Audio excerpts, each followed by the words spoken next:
ব্যক্তি যদি বলে কথা দাবি করে যে আমি আমার রবকে স্মরণ করি, তাহলে কোনো বেনামাজি কথা বলতে পারবে না যে আপনি আপনার রবকে স্মরণ করেন, বলতে পারবেন না আপনি, কারণ আপনার কাছে মূলটাই নাই। যেই নামাজ আল্লাহ আমাদেরকে 5 বার স্মরণ করার জন্য বাধ্যতা করে দিয়েছে, ফরজ করে দিয়েছে, সেটা যখন আপনি ছেড়ে দিয়েছেন, আপনার নফল সুন্নত, নফল জিকির আল্লাহ চাচ্ছে আপনার কাছে, যেটা নফল। কিয়ামতের মাঠে একজন বান্দার কাছ থেকে সর্বপ্রথম তার আমলের যে হিসাব নেওয়া হবে, রাসূল বলছেন সেই হিসাবটা হবে তার নামাজের। আউয়ালা মা ইউহাসাবু, প্রথম তার হিসাব নেওয়া হবে নামাজের। রাসূল বলছেন ইজা সালুহাত, যদি কোনো ব্যক্তি তার নামাজকে সংরক্ষণ হেফাজত করে রাখে, ফাকাদ আফলাহা ওয়া আনজাহ, সেই ব্যক্তি ফালাহ পেয়ে যাবে, সেই ব্যক্তি নাজাত পেয়ে যাবে, সেই ব্যক্তি নাজাত পেয়ে যাবে। ওয়ামান ফাসাদাত, আর যেই ব্যক্তি তার নামাজকে ধ্বংস করেছে, ফাকাদে খাবা ওয়া খাসিরা, সেই ব্যক্তি ধ্বংস হবে এবং নিজেকে সে লাঞ্ছিত করে ছেড়ে দিল। এটা ইমাম তিরমিজি এবং ইমাম নাসাই তাদের উভয়ে এই একই শব্দে উল্লেখ করে দিয়েছে যে যেই ব্যক্তি নামাজকে ধ্বংস করে দিয়েছে, কিয়ামতের মাঠে ওর কি ইবাদত, আগে কি করেছে, এটা জিজ্ঞাসা করা হবে না। ইসলাম টিকে থাকবে আপনার সালাতের উপরে। কোনো ব্যক্তি যদি বেনামাজি হয় আর সে যদি তার মার পা ধরে সারা জীবন ঝুলে বসে থাকে, ও নাজাত পাবে না, জেনে নেন। কারণ এটা হচ্ছে ইসলামের দ্বিতীয় রুকন বলা হয়েছে সালাতকে। লা ইলাহা ইল্লাল্লাহ বলার পরেই আপনার উপরে ফরজ দায়িত্ব হচ্ছে নামাজ। মায়ের খেদমতকে কিন্তু আল্লাহ দ্বিতীয় স্টেপ বলেনি। জানেন তো ইসলামের স্তম্ভ কয়টা? 5টা। 2 নাম্বারটা কি? 2 নাম্বারটাই হচ্ছে নামাজ। আল্লাহ যদি এটাকে গুরুত্ব না দিত, তাহলে 2 নাম্বারই আল্লাহ মা বাপ মার খেদমতকে বসিয়ে দিত, কিন্তু আল্লাহ কিন্তু এটা করেনি। আল্লাহ বলেছেন ইসলামের রুকন হচ্ছে 5টা, তার প্রথমটা হচ্ছে লা ইলাহা ইল্লাল্লাহ বলা, তারপরেরটাই হবে আকিমিস সালাহ, তুমি সালাত কায়েম করো। যেই দিন আমি মেসেজটা শুনেছি না, আমি যখন শুনেছি একজন মানুষ যখন মুসলিম হয়, মুসলমান থাকতে পারে, আল্লাহর পক্ষ থেকে একটা মেসেজ এসেছে, সেই ব্যক্তি যদি আকাশ ভরা পাপ নিয়েও মরে, ও মুসলমান থাকলে আল্লাহ ওকে ক্ষমা করবে। ও যদি চরম পাপীও হয়, আল্লাহ বলেছেন ওর পাপী হলেও, ও মুসলিম হলেও ওকে আমি একদিন ক্ষমা করবই করবো, আল্লাহ বলেছেন। যেদিন থেকে আমি মেসেজটা পেয়েছি, আমি পাপী ঠিক আছে ওকে, কিন্তু আমি মুসলিম হয়ে মরতে চাই। আর আমাকে বলা হয়েছে যে মুসলিম ওই ব্যক্তি যেই ব্যক্তি 5 ওয়াক্ত নামাজ পড়ে। আপনি 5 ওয়াক্ত নামাজ পড়েন, এটা হলো আপনার পরিচয়। এখন আপনি মুসলিম, এখন আপনার নেকি আর আপনার পাপ মাপা হবে। যার নেকির পাল্লা ভারী হবে সে নাজাত পাবে, যার পাপের পাল্লা ভারী হবে সে শাস্তি পাবে, কিন্তু আল্লাহ তাকে জাহান্নাম থেকে উঠাবে। কিসের কারণে? তার মুসলিম হওয়ার কারণে। কিন্তু যেই ব্যক্তি মুসলমানই হতে পারেন নাই, আপনি নাজাত পাবেন না। আপনার পাপ হয়তো আমার যে হালকা, কিন্তু আপনি নাজাত পাবেন না শুধু মুসলমান না হওয়ার কারণে। আর আপনি জেনে নেন, বেনামাজিকে মুসলমান বলা হয় নাই। বেনামাজি যে নামাজ পড়ে না, মুসলমানের কাতারে তার নামই নাই, হাদিসের কিতাবে নাই। কোনো ইমাম, কোনো হুজুর যদি আপনাকে মুসলমান বলে দেয়, বলে দিতে পারে, কিন্তু কোরআন হাদিসে আপনার নাম মুসলমানদের খাতায় লেখা হয়নি। ওমর রাদিয়াল্লাহু তাআলা বলছেন, লা হাজ্জা ফিল ইসলাম লিমান তারাকা সালাহ, যেই ব্যক্তি নামাজ ছেড়ে দেবে, ইসলামে তার কোনো অংশ রাখা হয় নাই। তার চেয়ে বড় মুফাসসির আমাদের সমাজে কেউ আছে? পৃথিবীর মধ্যে একজন দেখাতে পারবে? সমস্ত মুফাসসিরকে যদি এক পাল্লায় বসিয়ে দেন, ওমর রাদিয়াল্লাহু তাআলা যেটা আকীদা, বিশ্বাস, এটাকে খণ্ডন করতে পারবেন? ওমর রাদিয়াল্লাহু বলছেন, যেহেতু আমার বিবেক আছে, আমি সুস্থ, আমার মনে হচ্ছে যে আমি এখনো মরি নাই, বেঁচে আছি, আমি ওমর, আমার উপরে নামাজ মাফ হয়নি। তিনি বলছেন লা হাজ্জা ফিল ইসলাম লিমান তারাকা সালাহ, কারণ আমি ওমর বলতেছি এই জন্য আমাকে ফরজ নামাজ পড়তেই হবে, কারণ আমি জানি যেই ব্যক্তি 1 ওয়াক্ত নামাজও যদি ছেড়ে দেয়, ইসলামে তার কোনো অংশ নাই। এটা যদি ওমর রাদিয়াল্লাহু তাআলা আকীদা হতে পারে। আর আপনি জানেন সেই দৃশ্যটা কি ছিল? ইমাম মুয়াত্তা মালিক যেই কথাটা উল্লেখ করেছে যে ওয়াজুররুহু সাবগুদ্দাম, তার ক্ষত রক্ত ঢেলে দিচ্ছে, রক্ত ঝরছে, কিন্তু তখনও তিনি নামাজ আদায় করতেছেন। কেন? তিনি আল্লাহর কাছে মুসলিম হয়ে মরতে চেয়েছিলেন। মুহাম্মদুর রাসূলুল্লাহ সাল্লাল্লাহু আলাইহি ওয়াসাল্লামের দৃশ্যটাকে এটা নয়। আয়েশা রাদিয়াল্লাহু তাআলা বলেন, সর্বশেষ রাসূলুল্লাহ যখন জ্ঞান ফিরেছে, তিনি 2 জন বাইনা রাজুলাইনে হাদ্দা বাইনা রাজুলাইনে, 2 ব্যক্তির কাঁধে ভর করে তিনি ঘর থেকে তাকে মিম্বর পর্যন্ত নিয়ে আসা হয়েছে। আয়েশা রাদিয়াল্লাহু তাআলা বলছেন, রাসূলুল্লাহ হেঁটে যায়নি, বরং বালুতে তার পা গুলোকে হেঁচড়িয়ে তার মিম্বর পর্যন্ত যাওয়া হয়েছিল। এটা ছিল মুহাম্মদুর রাসূলুল্লাহ সর্বশেষ সালাম। যখনই তার জ্ঞান ফিরত, তিনি বলতেন আসসালাম আসসালাম ওমা মালাকাত আইমানুকুম। যে মুহাম্মদ সাল্লাল্লাহু আলাইহি ওয়াসাল্লামের শাফাত পাওয়ার জন্য আপনি তার নাম শুনলে 10 বার চুমো খান, আপনি কি ভেবেছেন নাজাত পেয়ে যাবেন? আল্লাহ ভিন্ন একটা চেহারা নিয়ে আসবে হাসরের মাঠে, এসে বলবে আনা রাব্বুকুম, আমি তোমাদের রব। তখন মুমিন ব্যক্তিরা বলবে নাউযুবিল্লাহি মিনকা হাযা মাকানুনা, এটা আমাদের স্থান, আমরা আপনার প্রতি ঈমান আনি না, যতক্ষণ পর্যন্ত আমাদের রবকে দেখে না নেব আমরা এখান থেকে সরব না। প্রথমে আল্লাহ আসবে ভিন্ন আকৃতি নিয়ে, মুনাফিকরা সেটাকে আল্লাহ ভেবে সরে যাবে। তারপরে যারা মুমিন, পাপীও থাকবে, বেনামাজিও থাকবে, মুমিনরাও থাকবে, তখন আল্লাহ তার পায়ের গোছাকে উন্মুক্ত করে দিয়ে বলবে ওয়াইউমা ইউকশাফু আন সাক ওয়া ইউদাউনা ইলা সুজুদি ফালা ইয়াস্তাতিউন। কোরআনে আছে না নাই? আল্লাহ সুবহানাহু ওয়া তাআলা সূরা কালামের মধ্যে এই কথা বলে দিয়েছে যে সেই দিন পায়ের গোছাকে উন্মুক্ত করে দেওয়া হবে। জানেন সেই দিনটা কখন ঘটবে? এই কিয়ামতের মাঠে হবে। আল্লাহর সামনে যখন মুমিনরা সবাই দাবি করবে যে আল্লাহ আমরা তোমার প্রতি ঈমান এনেছিলাম, তখন আল্লাহ সুবহানাহু ওয়া তাআলা তাদেরকে টেস্ট, প্রথম পরীক্ষা, ঈমানের পরীক্ষা কিভাবে করা হবে? সেজদার মাধ্যমে পরীক্ষা করবে। সুবহানাল্লাহ। আল্লাহ তার পায়ের গোছাকে উন্মুক্ত করে দেবে। ওয়ায়ুকশাফু আন সাক ওয়া ইউদাউনা ইলা সুজুদ, তাদেরকে সেই দিন সেজদা করার জন্য ডাকা হবে। জানেন রেজাল্ট কি হবে? এই পৃথিবীতে যেই ব্যক্তি আল্লাহর সেজদা করেছে ইত্তেকাআন ওয়া রিয়াআন, যারা লোক দেখানো ইবাদত করেছে, তারা আল্লাহ সুবহানাহু ওয়া তাআলার কদম মুবারক দেখে নেওয়ার পরে তারা সাথে সাথে সেজদা করতে চাইবে। কিন্তু কি ভেবেছেন করতে পারবে? সুবহানাল্লাহ। রাসূল সাল্লাল্লাহু আলাইহি ওয়াসাল্লাম বলছেন জাআলাল্লাহু যাহরাহু তাবাকাতান ওয়াহিদা, প্রত্যেকটা লোক দেখানো যারা নামাজ পড়েছে, এখানে বেনামাজের কথাই নেই, আসলে বলা হয়েছে যারা লোক দেখানো নামাজ পড়েছে তারা সেই দিন আল্লাহকে সেজদা করতে পারবে না। তাদের পিঠটাকে একটা যাহরাতান তাবাকাতান ওয়াহিদা, একটা সোজা লাঠির মতো করে দেবে। ইজা আরাদা আইয়াসজুদা খাররা আলা কাফা, যখনই চাইবে সেজদা করতে আল্লাহর কদম মোবারক দেখে নেওয়ার পরে তেমনি উপর হয়ে পড়ে যাবে। রাসূল বলছে এটা অবস্থাটা কাদের হবে? যারা নামাজ পড়েছে লোক দেখানো, আর বেনামাজির কথাই নেই। বুঝেন কথা? যারা বেনামাজি, যারা নামাজি পড়েনি, তাদের কোনো অস্তিত্বই রাখা হয় না কোরআন হাদিসে। তাদেরকে কাফেরদের সাথে তুলনা করে দেওয়া হয়েছে। কারণ ঈমান, সালাতকে বলা হয়েছে ঈমান। যেই ব্যক্তি লোক দেখানো নামাজ পড়েছে সেই ব্যক্তি আল্লাহকে সেজদা করতে পারবে না। আর সেই দিন বেনামাজের অবস্থাটা কি হবে? শুধু রমজান বলে কথা নয়, আপনার জীবনের যতগুলো সৎকর্ম আছে আপনি আপনার সামনে উপস্থিত রাখেন। কোনো ব্যক্তি তার জীবনের যত সৎকর্ম আছে আপনার সমস্ত সৎকর্মগুলো আপনার সামনে রাখেন, এবং আপনি সেই সৎকর্মগুলোর মধ্যে একবার তাকিয়ে দেখেন তো ওখানে কি নামাজের কোনো ঘাটতি আছে কিনা। এটা আপনি দেখেন যে আপনার ইবাদতগুলোর মধ্যে নামাজ মিসিং আছে কিনা, ঘাটতি আছে কিনা, এটা আপনি একবার দেখেন। যদি আপনার আমল নামার মধ্যে ফরজ সালাতের, ফরজ নামাজের কোনো ঘাটতি থেকে থাকে, আপনি যদি নামাজ আদায়কারী না হন, যথাসময় আদায়কারী না হন, ওয়াক্ত মতো আদায়কারী না হন, নামাজের হেফাজতকারী না হন, তাহলে আপনার ওই যে বাকি যে আমলগুলো আছে না, আপনি সেই আমলগুলোকে নিয়ে একবার ভাবুন, কিয়ামতের মাঠে এই আমল যত দামি আমল হোক না কেন আপনাকে নাজাত দিতে পারবে না। এটা এমন একটা কথা আপনাকে বললাম, একেবারে সরলভাবে বললাম কথাটা। এটাকে প্রুফ করার জন্য কোরআন হাদিসে কি আছে ওটা তো আমি আপনাকে বলবো, জাস্ট আমি মূল মেসেজটা আপনার কাছে তুলে ধরলাম। এরপর আপনি এখানে বসে থাকেন বা চলে যান, এই কথাটা শুনে আপনি এখান থেকে যাবেন। সেটা কি? আপনার জীবনের যত ভালো কাজগুলো আছে, যেটা আপনি আপনার লাইফে এই যাবৎ করে আসতেছেন, যেটা আপনার কাছে সব থেকে ভালো কাজ, যার উপরে ভিত্তি করে আপনি ওই যে জান্নাতে যাওয়ার, হকদার হওয়ার নিজেকে দাবি করেন। আমরা যারা এখানে আছি এমন কেউ তো নাই যে আপনি জাহান্নামী এটা আপনি মেনে নিয়েছেন, এটা কেউ জানার পরে মেনে নেবে না। কিন্তু আমরা প্রত্যেকে কিন্তু ওই ক্যাটাগরিতে, আমরা কিন্তু হুকুম ওটাই লেগে আছে।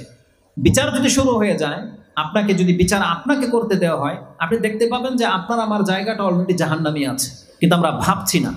কিন্তু জেনে নেন, তারপরে আমাদের ওই যে বলে না যে একটা ভাষা বলে কি যেন, চোরের মার বড় গোলাম। আমাদের এমন একটা স্বভাব আছে, আমরা করি তো সব জাহান্নামের কাজ, কিন্তু যখন একে অপরের সাথে কথা বলবেন দেখবেন আপনার চাইতে বড় ইমানদার আর কেউ নেই। আপনি যখন মন্তব্য করেন অন্যের সম্পর্কে, আপনি যখন অন্যের অন্যায়গুলো দেখেন, অন্যের পাপগুলো দেখেন, তখন মনে হয় আপনার মতন সাধু এই পৃথিবীতে আর একজন নেই, আর সব হচ্ছে বড় বড় পাপী। এই পৃথিবীতে যে যা করতেছে দেখবেন আমার নজরে সব পাপী, আপনার নজরে সব পাপী, আপনি আর আমি শুধু পাপী না।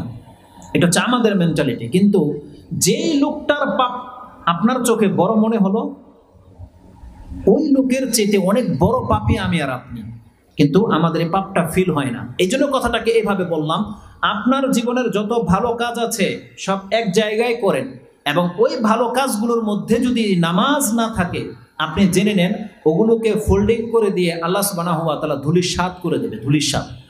বরং এগুলো আপনার নেকির পাল্লায় তোলাই হবে না। ইসলাম এমন একটা ধর্ম, আমি আপনাকে একটা চেইন দেখাবো আজকে। একজন মুমিন, একজন মুসলিম প্রত্যেকটা ধাপ পার করতে হবে। যে ধাপটা আমরা ছেড়ে দিয়েছি ওটাই হলো প্রথম, কিন্তু আমরা সে প্রথমটা ছেড়ে দিয়েছি। আমরা এমন কিছু নিয়ে চলাফেরা করতেছি, এমন কিছু আমরা করি গর্বের সাথে, মনের তৃপ্তির সাথে, যেই কাজগুলো কিয়ামতের মাঠে হয়তো আপনাকে জিজ্ঞাসা করা হবে না, আল্লাহ জিজ্ঞাসা করবে না এই সম্পর্কে, এটা আপনার উপর হয়তো ফরজই করা হয়নি। এমন এমন কাজে আমরা ব্যস্ত, কিন্তু যেই কাজ আপনার আমার উপরে ফরজ করা হয়েছে ওই কাজের আমাদের আপনার কোনো খবরই নেই। এই জন্য কথাটাকে আমি আপনাকে এইভাবে দেখাবো।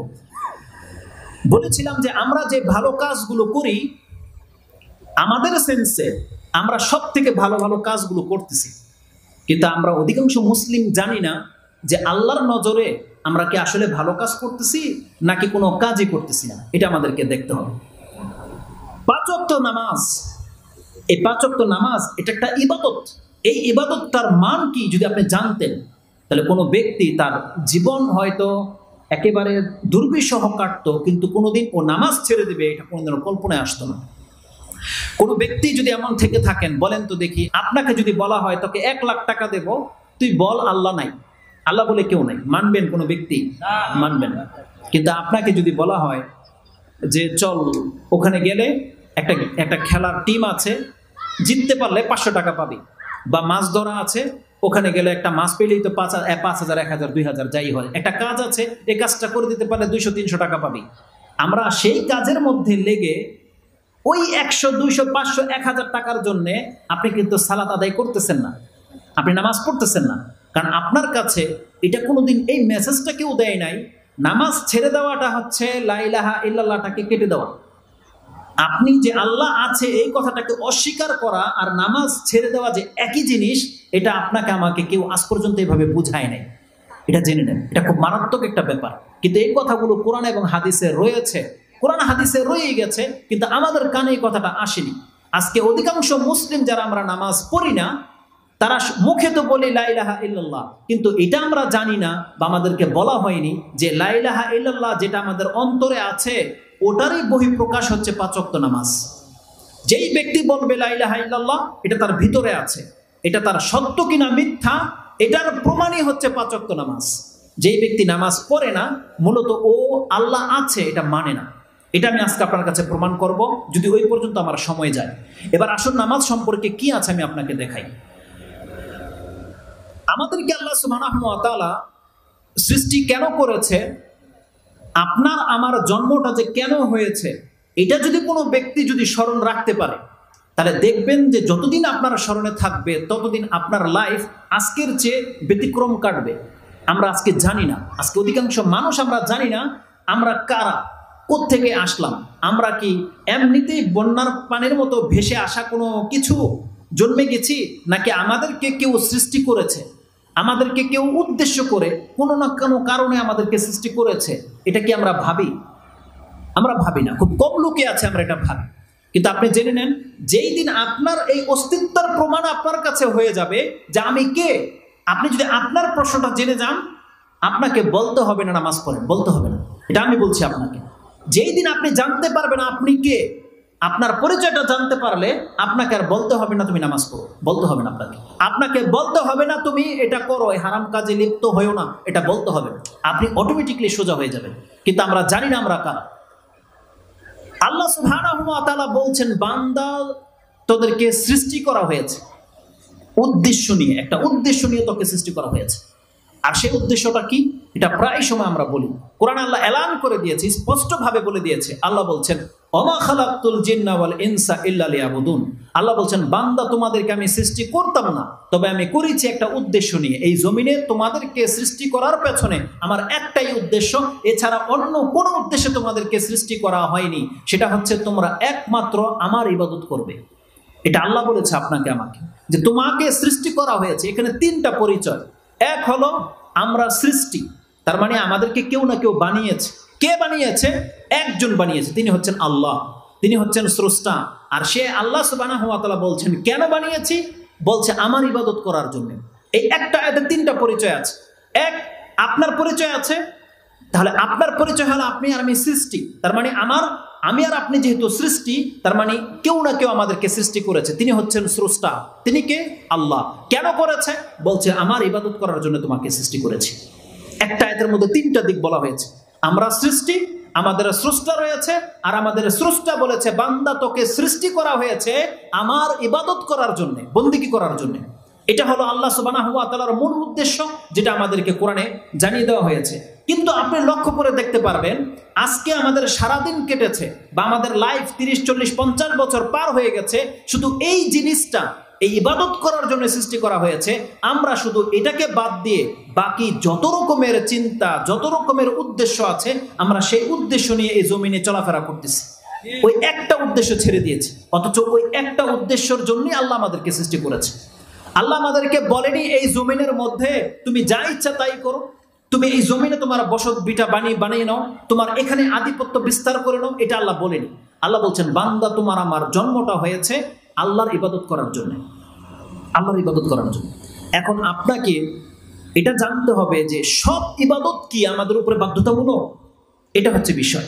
যতগুলো কাজ আমরা করি এই সবগুলো কাজ আমাদের উপরে বাধ্যতামূলক নয়। আল্লাহর দয়া তিনি দুই ভাগ করে দিয়েছে। কিছু ইবাদত আছে যেগুলো আমাদের উপরে বাধ্যতামূলক করা হয়েছে, ফরজ করা হয়েছে, আর কিছু ইবাদত আছে আমাদের জন্য অপশনাল, অতিরিক্ত হিসাবে আল্লাহ আমাদেরকে করতে বলেছে। এই অতিরিক্ত ইবাদতগুলো এটা আপনার আমার জন্য কোনো ক্ষতির কারণ নয়, বরং অনেক বেশি মর্যাদার কারণ। যেই কাজগুলো ফরজ এগুলো হচ্ছে নাজাতের সাবাব, জেনে নেন। ওই ফরজ কাজে যদি কোনো ব্যক্তি ঘাটতি করে তাহলে একে কেউ নাজাত দিতে পারবে না। আর এই ফরজ কাজে যদি কারো ত্রুটি হয়ে যায়, এই যে অতিরিক্ত যে কাজগুলো আছে না, যেগুলোকে আপনি সুন্নত নফল বলেন, এই অতিরিক্ত কাজগুলো তিনটা ফয়দা দেওয়ার জন্য আল্লাহ সৃষ্টি করেছে। তিনটা ফয়দা, আপনাকে তিনটা ফয়দা দেবে আপনার অতিরিক্ত কাজ। একটা ফয়দা হবে যদি আপনার ফরজ কাজে ঘাটতি হয়ে যায় তাহলে আপনার এই নফল ইবাদত দিয়ে ফরজ কাজের ঘাটতিটাকে পুরা করা হবে, এটা হচ্ছে একটা কারণ। দ্বিতীয় কারণ হচ্ছে প্রত্যেকটা নফল ইবাদত আপনার মর্যাদাকে উঁচু করবে। ধরেন আমরা সবাই 5 ওয়াক্ত নামাজ পড়ি, কিন্তু জান্নাতে সবার জায়গা একরকম হবে না। আল্লাহ বলছেন সবাই যখন নাজাত পেয়ে গেল জান্নাতে, কার থেকে কার মর্যাদা বেশি হবে? যার নফল ইবাদত বেশি থাকবে তার মর্যাদা তত বেশি হবে। তাহলে নফল কাজগুলো মর্যাদা বাড়াবে। তৃতীয়, কেন নফল কাজগুলোর সৃষ্টি করা হয়েছে? আল্লাহ বলছেন বান্দা তোর দ্বারা যে প্রতিনিয়ত যে পাপগুলো হয়, তোর প্রত্যেকটা ভালো কাজ তোর মর্যাদা যেমন বৃদ্ধি করে, তোর পাপকেও মিটিয়ে দেয়, পাপকেও মিটিয়ে দেয়। এই কথাটা যখন বলেছি একটা দলিল দিয়ে দিই আপনাকে।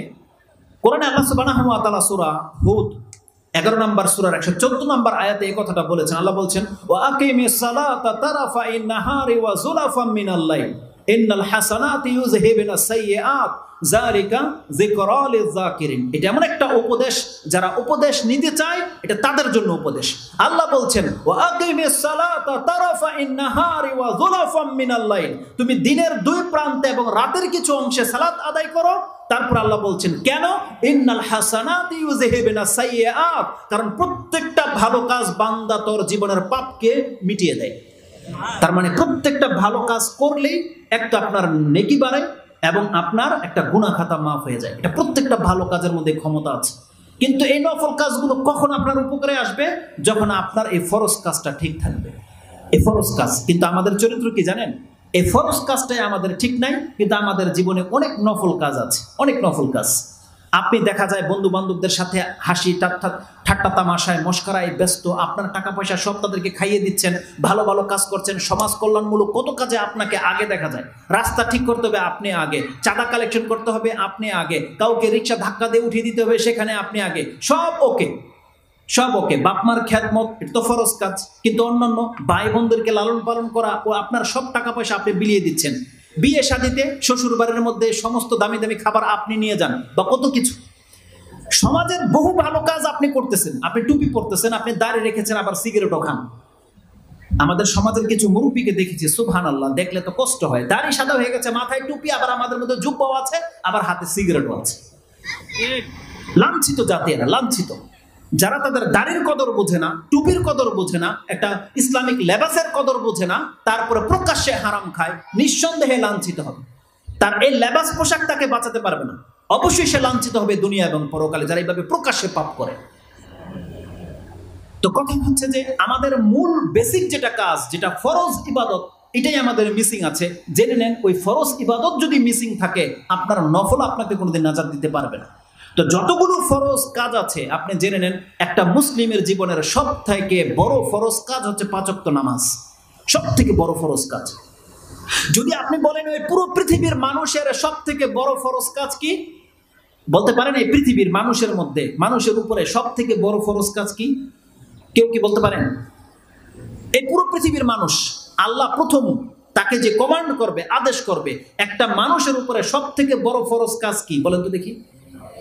আল্লাহর প্রতি ঈমান আনা। কি? আল্লাহর প্রতি ঈমান আনা, আল্লাহকে বিশ্বাস করা, এটা হচ্ছে সব থেকে বড় ফরজ কাজ। তার মানে ইসলাম গ্রহণ করা, এটা হলো সব থেকে বড় ফরজ কাজ। যখন কোরআন নাজিল হয়েছে 13 বছর নামাজ ফরজ হয়েছিল? নামাজ ফরজ হয়নি। আর বাকি ইবাদত বাদই দেন, নামাজই ফরজ হয়নি। প্রায় 12 বছর পর্যন্ত নামাজ ফরজ হয়নি। আল্লাহ শুধুমাত্র এই মেসেজ দিতে বলেছেন যে মানুষকে বলো আল্লাহ ছাড়া সত্য কোনো মাবুদ নাই, আল্লাহ এক, আল্লাহর প্রতি ঈমান আনতে বলো। এটাই ছিল প্রথম রাসূল সাল্লাল্লাহু আলাইহি ওয়াসাল্লামের মেসেজ, প্রায় 12 থেকে 13 বছর। তারপরে যারা ইসলাম গ্রহণ করেছে তখন তাদের উপরে বিভিন্ন ইবাদত আল্লাহ ফরজ করেছে, কিন্তু প্রত্যেকটা মানুষের উপরে প্রথম ফরজ কাজ হচ্ছে ইসলাম গ্রহণ করা। তাকে ইসলাম গ্রহণ করতে হবে। আসলে একটা হাদিস আমি আপনাকে দেখাই, এটা সিরিয়ালিটি ভাবে আছে।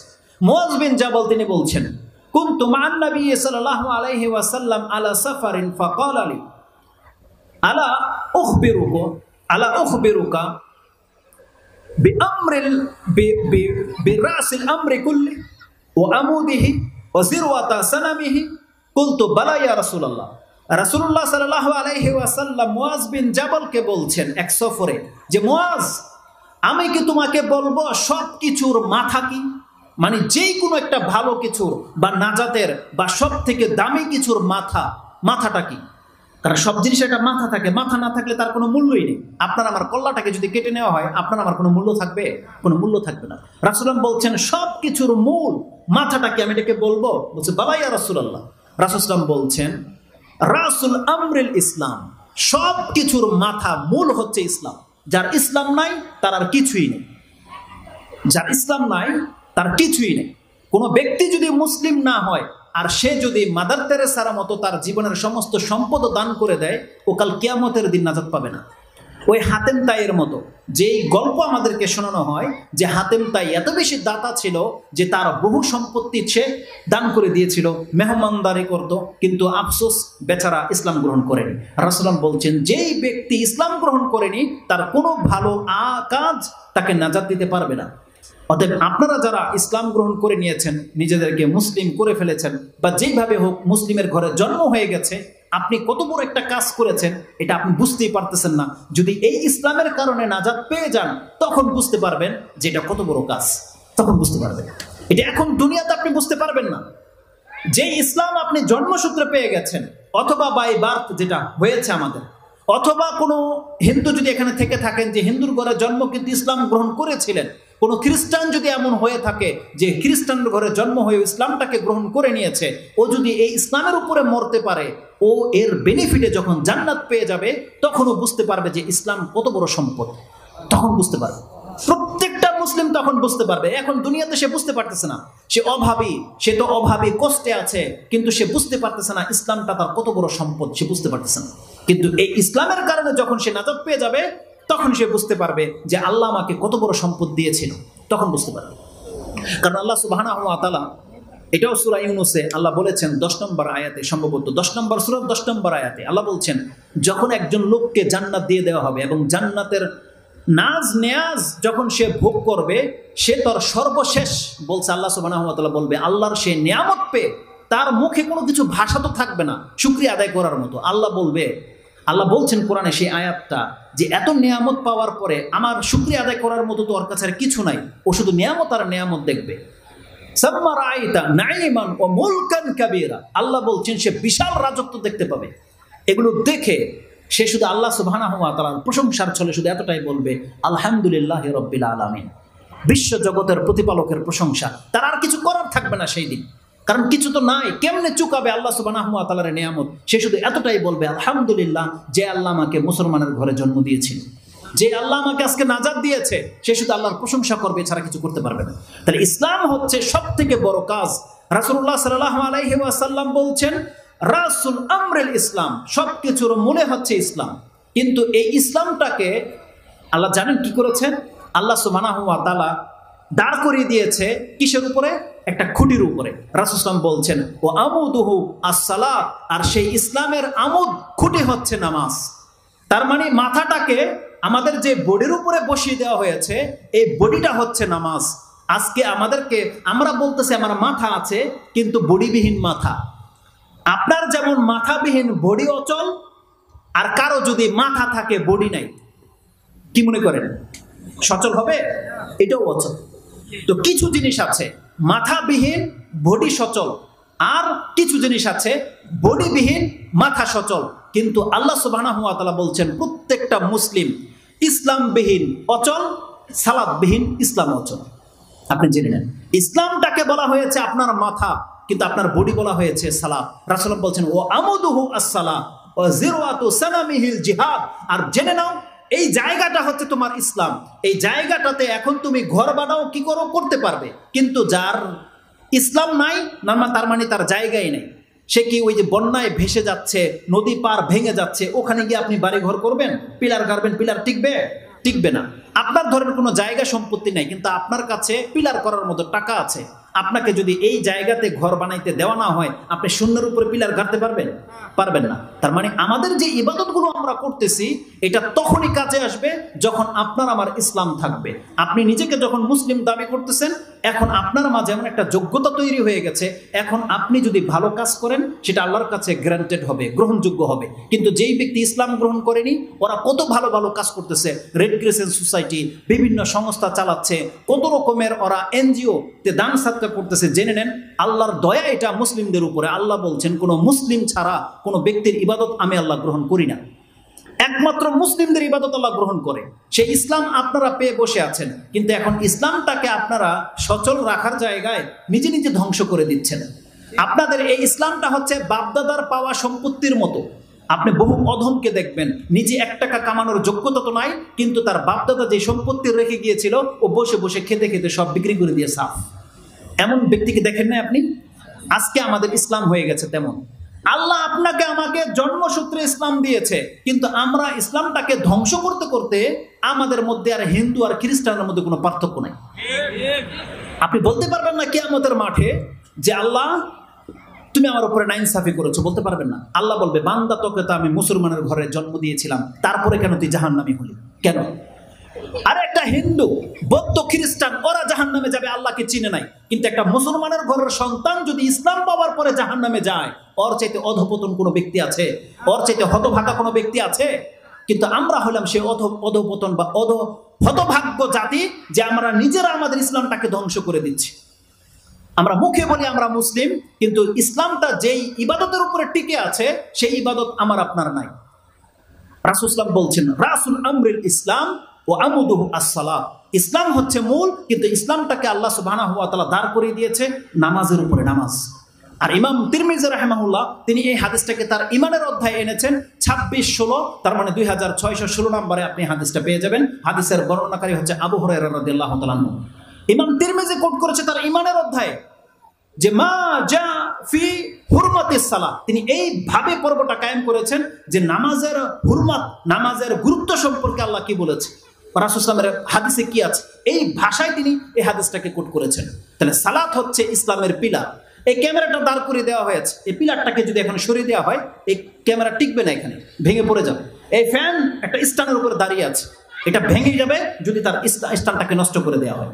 আজকে আমাদের পা নেই, আমাদের পা গুলোকে আমরা বাইরে মানে ভেঙে ফেলতেছি, আমরা আমাদের বডির উপরে দাঁড়াতে চাচ্ছি। কোনোদিন আপনি নাজাত পাবেন না যে আপনি আপনার সালাতকে নষ্ট করে দিচ্ছেন। তাহলে সালাতকে বলা হয়েছে আমুদ, ইসলামের এটা একটা পিলার। একজন ব্যক্তি যদি তার জীবনের সমস্ত ইবাদতগুলোকে কম্পেয়ার করে, ওই যে বললাম সর্বপ্রথম এই পৃথিবীতে নাজিল হয়েছে ইসলাম, আর ইসলাম যারা গ্রহণ করে নেবে তার পরের যে আদেশটা তাকে করা হবে সেটা হবে সালাত। আসুন দেখাই আপনাকে কোরআন হাদিসে এই মর্মে কি আছে। আব্দুল্লাহ ইবনে মাসউদ রাদিয়াল্লাহু তাআলা আনহু তিনি বলতেছেন রাসূল সাল্লাল্লাহু আলাইহি ওয়াসাল্লামকে যখন জিজ্ঞেস করা হতো আইয়ুল আমালে আফদাল, আল্লাহর কাছে সব থেকে দামি ইবাদত কোনটা? তখন রাসূল সাল্লাল্লাহু আলাইহি ওয়াসাল্লাম জবাব দিতেন, ঈমানুন বিল্লাহি ওয়া রাসূলিহি, আল্লাহ এবং তার রাসূলের উপরে ঈমান আনা, এটা হচ্ছে সব থেকে ভালো কাজ। যে কাজটা আপনার আমরা করেছি, আল্লাহ আছে এটা মানেন কি মানেন না? মুহাম্মদ সাল্লাল্লাহু আলাইহি ওয়াসাল্লাম কি মানেন? মুহাম্মদ সাল্লাল্লাহু আলাইহি ওয়াসাল্লাম মাঝে মাঝে সালাত পড়তো, মাঝে মাঝে পড়তো না। জীবনে প্রমাণ করতে পারবেন? আপনি যদি মনে করেন নামাজবিহীন নাজাত আছে, তাহলে মুহাম্মদ সাল্লাল্লাহু আলাইহি ওয়াসাল্লাম কেন 5 ওয়াক্ত নামাজ পড়তো? কেন পড়তো? সাহাবীরা কেন পড়েছে? মসজিদের ইমাম কেন পড়ে 5 ওয়াক্ত নামাজ? এই কথাটা বলেছিলাম কোথাও যেন, একটা চমৎকার কথা মনে পড়ে গিয়েছিল। আমি বলেছিলাম কিছু কিছু পীরের মুরিদ আছে, কিছু কিছু মা বোন আছে। আমার নানি এমনটা বলেছিল, আসলে ধর্মকর্ম তো বোঝে না। আমি যখন সৌদি আরবে এসেছি আমি শুনলাম তিনি নাকি ওসিয়ত করেছে। কি ওসিয়ত করেছে? তিনি মকসুদুল মুমিনিন না কোন কিতাবে পড়েছে, দোয়ায়ে খাতমে ইউনুস না কি যেন তার আঁচলের মধ্যে বেঁধে দিতে বলেছিল কবরে। বুঝেন? দোয়ায়ে খাতমে ইউনুস তার কাফনের কাপড়ের মধ্যে কোনাতে বেঁধে দিতে বলেছিল। তা আমি যখন ওই সময় সৌদি আরব থেকে আসলাম, আমাকে বলা হলো যে তোর নানি এই রকমের ওসিয়ত করেছে। তাই আমি বললাম এতে কি হবে? তখন বলতেছে কিতাবে নাকি লেখা আছে যার কাফনের মধ্যে খতমে ইউনুস বা কি যেন একটা দোয়ায়ে গাঞ্জুল আরশ বা এরকম কিছু, এটা যদি তার কাফনের কাপড়ে বেঁধে দেয় তাহলে কবরে নাকি সওয়াল জবাব হবে না। এমন বহু পীরের মুরিদ আছে যারা তাদের পীরের থেকে ওই রকমের কাপড় বা ফয়েজ বা কিছু নিয়ে আসে, আংটি বা কিছু, যেটা কাফনের কাপড় নাকি বেঁধে দেয় নাজাতের জন্য। আব্দুল কাদের জিলানী রাহমাহুল্লাহ সম্পর্কে এরকমের কিচ্ছা কাহিনী আছে। জানেন কিচ্ছা কাহিনী কি? যে যেই ব্যক্তি আব্দুল কাদের জিলানীর মুরিদ, কবরে নাকি ওর সওয়াল জবাব হবে না। এমনও কিতাবে এমনও বক্তব্য আমরা শুনেছি, নাউজুবিল্লাহি মিন যালিক, বলা হচ্ছে যে আব্দুল কাদের জিলানীর কোনো মুরিদকে যখন কবরে রাখা হবে আর ফেরেশতারা যখন এসে জিজ্ঞেস করবে মান রব্বুক, ও তখন বলবে আমি আব্দুল কাদের জিলানীর মুরিদ, ও এটা বলবে। আর ফেরেশতারা তখন মানে ছেড়ে দিবে ওকে। কেন? বলছে কেন ফেরেশতারা ছেড়ে দিবে? কারণ আব্দুল কাদের জিলানী যখন ইন্তেকাল করেছে, ফেরেশতারা নাকি এসে জিজ্ঞেস করছে মান রব্বুক, তখন আব্দুল কাদের জিলানী রাহমাহুল্লাহ নাকি ওই ফেরেশতার হাত চেপে ধরছে, বলতেছে আগে তোরা বল, যখন আল্লাহ মানুষ সৃষ্টি করতে চাইলো তোরা বাধা দিয়েছিলি কেন? আব্দুল কাদের জিলানী তো মানুষ, তাই না? আর ফেরেশতা প্রশ্ন করতে আসবে। আব্দুল কাদের জিলানীকে যখন প্রশ্ন করা হবে কবরে, যেই ফেরেশতা প্রশ্ন করতে আসবে সেই ফেরেশতার হাত নাকি চেপে ধরবে কে? আব্দুল কাদের জিলানী। বলবে যে তুই আগে বল, আমরা যখন আল্লাহ আমাদেরকে সৃষ্টি করতে চাইলো তোরা বাধা কেন দিয়েছিলি? ফেরেশতারা বলেছিল না? কোরআনে তো সেই কথা আছে। আল্লাহ কি বলছেন? ওয়াইজ ক্বালা রাব্বুকা লিল মালাইকাতি ইন্নী জাইলুন ফিল আরদি খলিফা ক্বালু আতাজআলু ফিহা মা ইউফসিদু ফিহা ওয়া ইয়াসফিকু দিমা ওয়া নাহনু নুসাব্বিহু বিহামদিকা ওয়া নুকাদ্দিসু লাক ক্বালা ইন্নী আ'লামু মা লা তা'লামুন। এটা আল্লাহ সুবহানাহু ওয়া তাআলা সূরা বাকারার 30, 31, 32 এই আয়াতগুলোতে উল্লেখ করে দিয়েছে। তো ফেরেশতারা বলেছিল আল্লাহ আপনি মানুষ কেন সৃষ্টি করবেন? আমরা তো আপনার প্রশংসা করতেছি, আর এই মানুষ তো দুনিয়াতে গিয়ে ফিতনা ফাসাদ করবে। তার মানে ফেরেশতারা যেন চেয়েছিল যে আমাদেরকে সৃষ্টি করা না হোক। আব্দুল কাদের জিলানী ফেরেশতাকে ধরে বলবে তুই জবাব দে, তোরা বাধা কেন দিয়েছিলি? এখন ফেরেশতারা জবাব দিতে তো পারবে না। ফেরেশতা বলবে ঠিক আছে আমি আল্লাহর কাছ থেকে জবাব এনে দিচ্ছি তোকে। তখন বলতেছে যে যা আল্লাহর কাছে জিজ্ঞেস করে যে আল্লাহ এমন এক বান্দা তোমার কবরে আসছে, এখন আমাদেরকে তো এই প্রশ্ন করেছে, আমরা কি জবাব দেব? তখন আল্লাহ বলতেছে যে এটা যাহাতা বান্দা নয়, ও যা বলে মেনে নেয়, ওকে কিছু বলার দরকার নাই। তখন ফেরেশতা এসে বলতেছে তোমার কি ইচ্ছা সেটা বলো, তোমাকে প্রশ্ন করা হবে না। বলতেছে এরপরে আমার কোনো মুরিদ যদি কবরে আসে ওদের কোনো প্রশ্নের জবাব নাই। এরপর থেকে নাকি এই কবরের আযাব মাফ। কারা? যারা আব্দুল কাদের জিলানীর মুরিদ, তাদের কবরের আযাব নাকি মাফ। আপনারা তো মুসলমানের বাচ্চা, তাই না? এই কথা তো আপনারা শোনেন, শুনে এই হুজুর আবার চলেও যায়, বলে দিয়ে চলেও যায়। আইসক্রিম বিক্রেতা টেপ লাগিয়েছে, ওর টেপ বাঁচতে বাঁচতে যাচ্ছে, শুনে আপনি শুনলেন, ও বলে বলে চলে গেল, কিন্তু আপনি হচ্ছেন মুসলমানের বাচ্চা। একজন জ্ঞানী ব্যক্তি কি এই সমাজের মধ্যে নাই যে ওই হুজুরকে বা এই টেপওয়ালাকে জিজ্ঞেস করতে পারে যে বেটা ঘটনা তো ঘটেছিল কবরে, তুই জানলি কিভাবে? বলেন।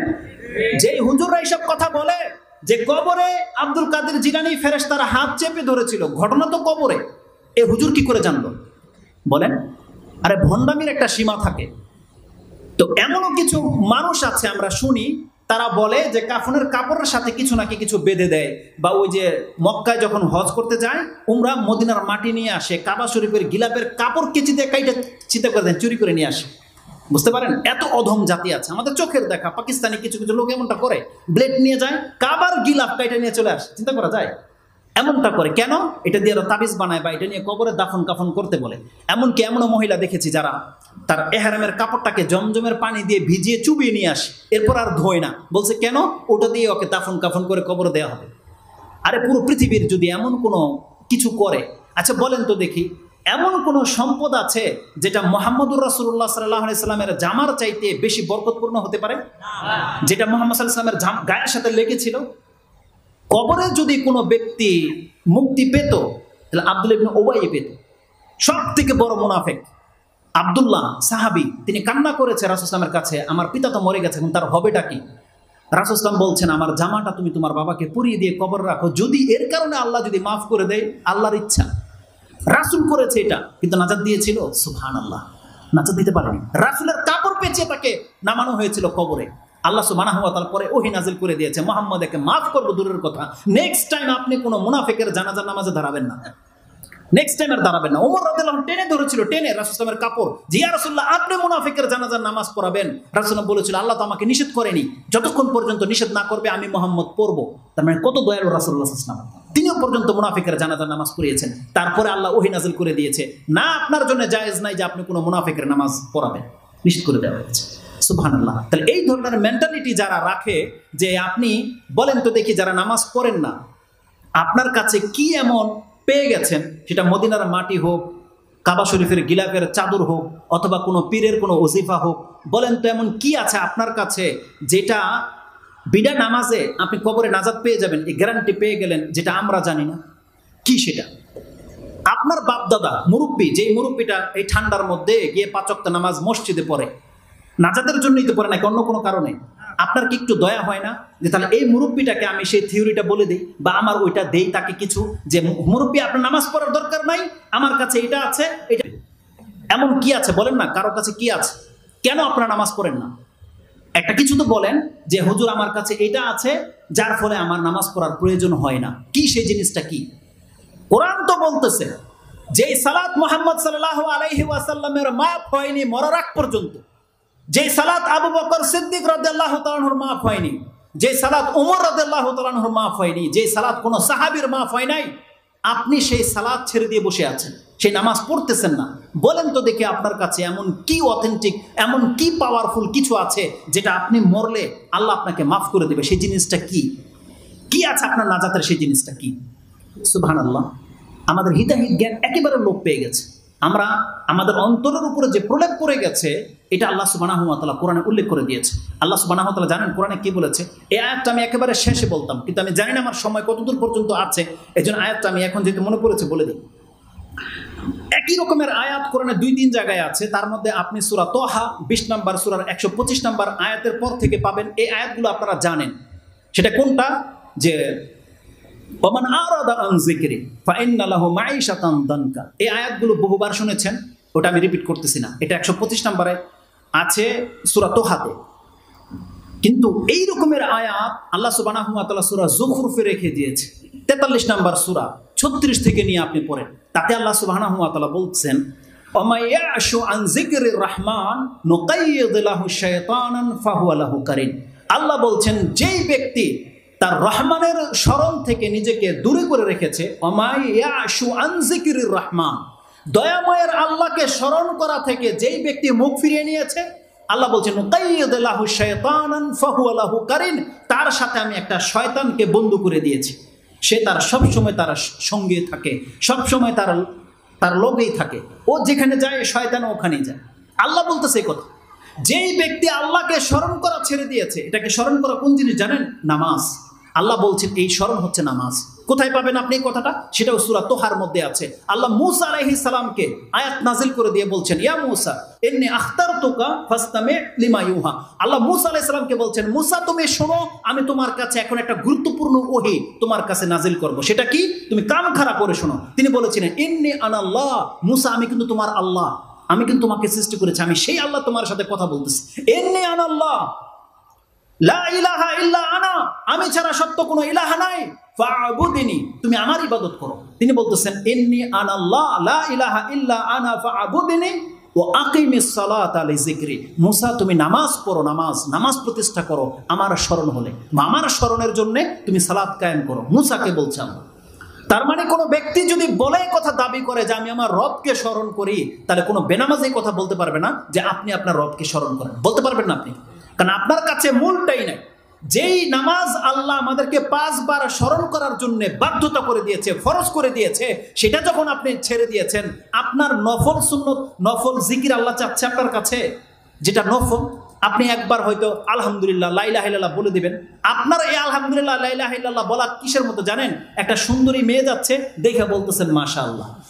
আপনার চরিত্র হচ্ছে এটা। এটা আল্লাহর জিকির নয়।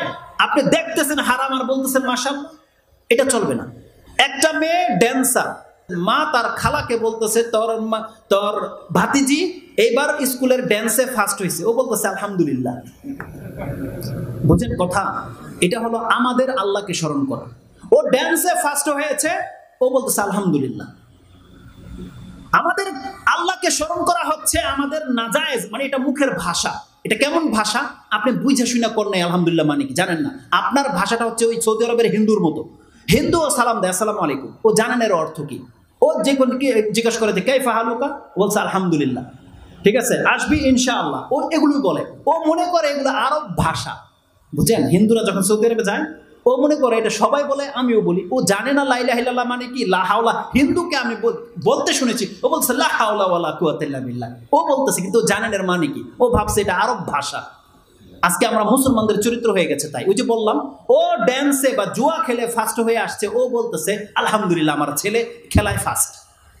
এমন হয়ে গেছে। মুসলিম জানে না যে আল্লাহকে কোথায় স্মরণ করতে হবে, কিভাবে স্মরণ করতে হবে। আজকে আমরা আল্লাহকে স্মরণ করার সব থেকে বড় জিনিস ছেড়ে দিয়েছি। আল্লাহ বলছেন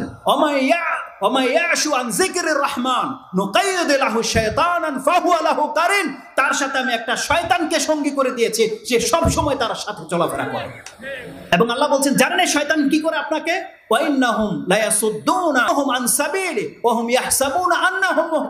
সেই শয়তান এমন মুসলিমদেরকে সঠিক রাস্তা থেকে এতটা দূরে সরিয়ে দিয়েছে, কিন্তু মুসলমানের ঘরের সন্তান ও মনেই করে না যে ও হক পথে নাই। এটা মনেই হয় না আপনার।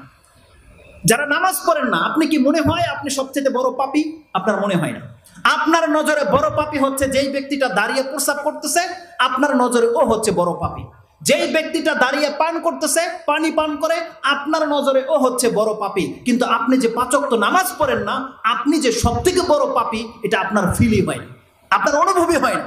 আল্লাহ সুবহানাহু ওয়া তাআলা বলছেন শয়তান ওদেরকে সঠিক রাস্তা থেকে এতটা দূরে সরিয়ে নিবে, ওহুম ইয়াহসাবুনা আন্নাহুম মুহতাদুন, তারা ফিল করবে, তারা ভাবে যে আমরাই হক পথে আছি। আজকে মুসলমানদের ঘরের সন্তানগুলো যারা নামাজ ছেড়ে দিয়েছে, তারা কেউ বলবে না সে গুমরাহ, কেউ বলবে না সে পথভ্রষ্ট। বরং আপনি একটা বেনামাজিকে বলে দেন তুই গুমরাহ, তুই ইসলামে নাই, দেখবেন ও রেগে আগুন হয়ে যাবে। পারলে আপনাকে ঝগড়া লাগিয়ে দেবে যে আমি ভুল পথে আছি। ওর কাছে নামাজ ছেড়ে দেওয়াটা কোনো বড় কোনো অপরাধী নয়। আপনি আপনার মেয়ের জন্য পাত্র দেখেন, আপনি আপনার ছেলের জন্য পাত্রী দেখেন, আপনি কি জিজ্ঞেস করেন গিয়ে? প্রথম ছেলে কি করে, কত টাকা ইনকাম, দেখতে শুনতে কেমন, এই সেই এগুলো জিজ্ঞেস করে। বেশি জোর যদি ভদ্র কেউ হয়, জিজ্ঞেস করে ছেলে কি নেশা টেশা করে, জিজ্ঞেস করে ছেলের কি অবৈধ কোনো সম্পর্ক আছে, এগুলো জিজ্ঞেস করে। কিন্তু কোনো বাপের বেটায় মুসলিম এমন কথা বলতে পারবেন যে আপনার বোনের জন্য মেয়ের জন্য পাত্রের খুঁজে গেছেন, আপনার প্রথম প্রশ্ন ছিল ছেলে কি নামাজ পড়ে কিনা?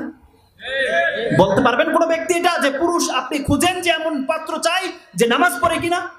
কোন যুবক কি এটা বলতে পারবেন যে আপনি আপনার জন্য ওয়াইফ পছন্দ করতে গিয়ে এটা জিজ্ঞেস করেছেন যে আপনার মেয়ে নামাজ পড়ে কিনা? এটা আপনার কাছে বড় কোনো অপরাধী না, এটা বড় অপরাধী না। কিন্তু এটা এত বড় অপরাধ, কিয়ামতের মাঠে ফয়সালা আপনি বুঝতে পারবেন যে এটা কত বড় অপরাধ করে আপনি বসে আছেন। আপনি আপনার ঈমানটাকে ধ্বংস করে দিয়ে বসে আছেন। আপনি 1000 বার যদি বলেন লা ইলাহা ইল্লাল্লাহ, কিন্তু আপনি যদি ফরজ নামাজ আদায় না করে থাকেন না, আপনার এই লা ইলাহা ইল্লাল্লাহ আপনাকে সামান্যতম মুক্তি দিতে পারবে না। আল্লাহ সুবহানাহু ওয়া তাআলা বলছেন হাত্তা ইযা জাআনা ক্বালা ইয়া লাইতা বাইনি ওয়া বাইনাকা বু'দাল মাশরিকাইনি ফাবিসাল কারিন। আল্লাহ বলছেন এই শয়তানকে সহ যখন কিয়ামতের মাঠে ও হাসি আল্লাহর সামনে হাজির হবে, সেই তখন বলবে ইয়া লাইতা বাইনি ওয়া বাইনাকা বুদাল মাশরিকাইনি ফাবিসাল কারিন, হায় আমার দুর্ভোগ, তোর সাথে আর আমার সাথে যদি আজকে এই আকাশের যতটা দূরত্ব আছে, পূর্ব এবং পশ্চিমের মাঝে যতটা গ্যাপ আছে, তুই আমার কাছ থেকে এতটা দূরে সরে যা, তুই অনেক নিকৃষ্ট আমার সঙ্গী।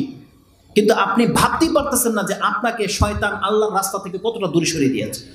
আল্লাহ বলে অলাইয়ান ফাউকুমুল ইয়াউম, আল্লাহ বলছে আজকে আরে লান্তান কোনো কাজে আসবে না, তুমি জালেম ছিলে, আজকে তোমরা উভয়ে জাহান্নামে জ্বলো। ওই শয়তানকে সহ ওই সমস্ত ব্যক্তিদেরকে জাহান্নামে ফেলে দেওয়া হবে যারা তাদের ধর্ম পালন করেনি, যারা সালাত আদায় করেনি।